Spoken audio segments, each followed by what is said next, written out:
The Ronneby Bloodbath, a dark chapter of Scandinavian history. The Ronneby Bloodbath of 1564 stands as one of the most harrowing episodes of the Northern Seven Years' War. It was not merely a military skirmish, but a calculated act of total war that blurred the lines between combat and massacre, leaving a permanent mark on the history of the region. In the mid-16th century, Northern Europe was gripped by a bitter rivalry between Sweden, led by King Erik XIV, and Denmark-Norway, led by Frederick II. The war was fueled by territorial disputes and a struggle for dominance over the Baltic Sea. At the time, the province of Bleking, where the prosperous merchant city of Ronneby was located, belonged to the Danish crown. As Swedish forces pushed into Danish territory, they encountered fierce resistance from local peasants. These local militias often ambushed Swedish units, leading to high tensions and a cycle of retaliation. Enraged by these losses, the Swedish leadership issued orders to treat the territory with absolute severity, aiming to crush the spirit of the resistance through fear. On September 3, 1564, the Swedish army arrived at Ronneby. The city was wealthy but lacked significant fortifications, relying mostly on a temporary wooden palisade.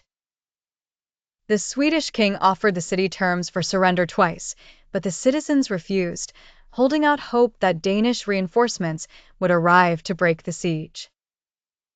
The help never came.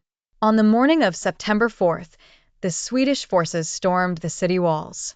What followed was a systematic and brutal slaughter. Historical accounts describe a scene where the traditional rules of engagement were abandoned. Men, women, and children were killed indiscriminately. Many inhabitants sought refuge inside the Holy Cross Church, believing the sacred ground would protect them, but the soldiers broke through the doors and continued the violence inside the sanctuary. The aftermath was devastating. Over 2,000 people were killed, and the city was plundered of its riches before being burned to the ground. The scale of the violence was so extreme that even contemporary observers were shocked by the reports of the river running red with blood. The bloodbath was immediately used as a tool for political messaging. While the Swedes initially framed it as a necessary punishment for treachery, the Danes used the event to paint their rivals as barbarians, successfully inciting further resistance throughout the war.